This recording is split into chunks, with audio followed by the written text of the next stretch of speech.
अस्सलाम वालेकुम। आरिफ अलवी के एक ट्वीट ने पूरे मुल्क में तूफ़ान बर्पा कर दिया। ये मामला क्या है और ये इतनी अहमियत क्यों इख्तियार कर गया है? जमहूरी हुकूमतों का तजुर्बा पाकिस्तान में इसलिए नाकाम रहता है कि उनको इख्तियार नहीं दिया जाता और उनको काम करने नहीं दिया जाता। दूसरी वजह यह है कि अभी तक सारे करप्ट अशराफिया मुसल्लत होती थी, हुक्मरानी में होती थी, उनको ब्लैकमेल करना आसान होता था और जो लोग अपना मकसद हासिल करना चाहते थे उनके काम होते रहते थे।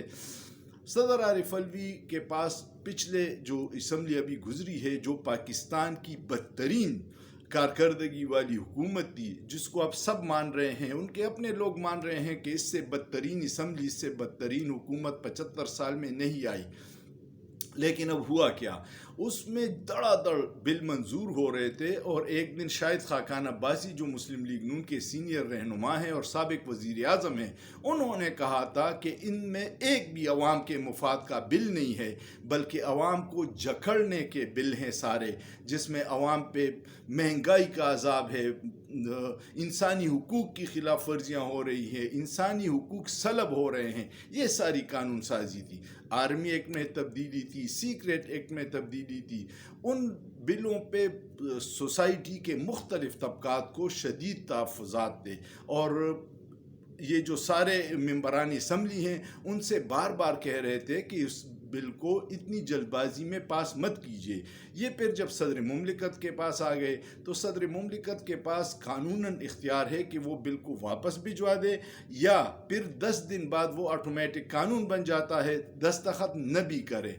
लेकिन कल क्या हुआ, कल सारे मीडिया चैनल पे खबर चली कि सदर मुमलिकत ने उन दो अहम तरीन बिलों पे दस्तखत कर दिए और आज सदर मुमलिकत ने कहा कि मैंने कोई साइन नहीं किया, मैंने अपने स्टाफ को कहा था कि ये बिल वक्त पे वापस भिजवा दे ताकि उसमें तरमीम की जाए, दोबारा मुशावरत की जाए। उससे एक तूफ़ान आया। फिर क्या हुआ, फिर ये हुआ कि निगरान वज़ीरी जो लॉ है उसने और वज़ीरी इत्तलाआत ने प्रेस कॉन्फ्रेंस की और पहले उनका मौक़िफ़ था कि सदर मुमलिकत ने दस्तखत कर दिए, फिर प्रेस कॉन्फ्रेंस में पंस गए। उन्होंने कहा नहीं जी, प्रेस कॉन्फ्रेंस में उन्होंने इस बात की तस्दीक की कि सदर ने दस्तखत नहीं किए, फिर भी ये कानून बन जाता है। जैसे ही उन्होंने ये कहा और अपने ट्विटर अकाउंट से ट्वीट किया तो उनका अकाउंट फ्रीज़ हो गया। अजीब अजीब काम हो रहे हैं। इसलिए बाकी लोग हमें पाकिस्तान की बजाय बनाना रिपब्लिक कहते हैं और अभी मैं ट्विटर और सोशल मीडिया पे देख रहा था, कुछ लोग इसको मजाकिस्तान कह रहे हैं, जो बड़ी बदकिस्मती है। कुछ लोग ये बहस कर रहे थे आइन और कानून की। मुझे हंसी आई, जैसे पिछले 75 साल से मुल्क आइन और कानून के मुताबिक चल रहा है और आज ही आइन की खिलाफ वर्जी हुई। भाई ये तो हमारे साथ शुरू से है।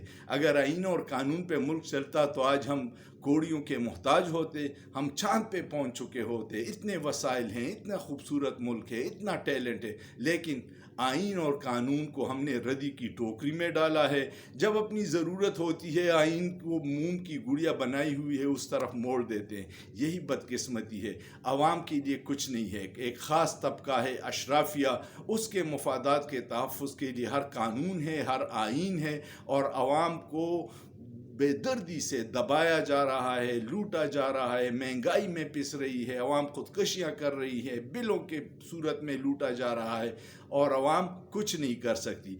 अब ये कानून साजी ऐसी है, अगर आपने सिर्फ एहतजाज भी किया तो आपको बग़ैर वारंट के गिरफ़्तार करके और बहुत अरसे तक गायब किया जा सकता है।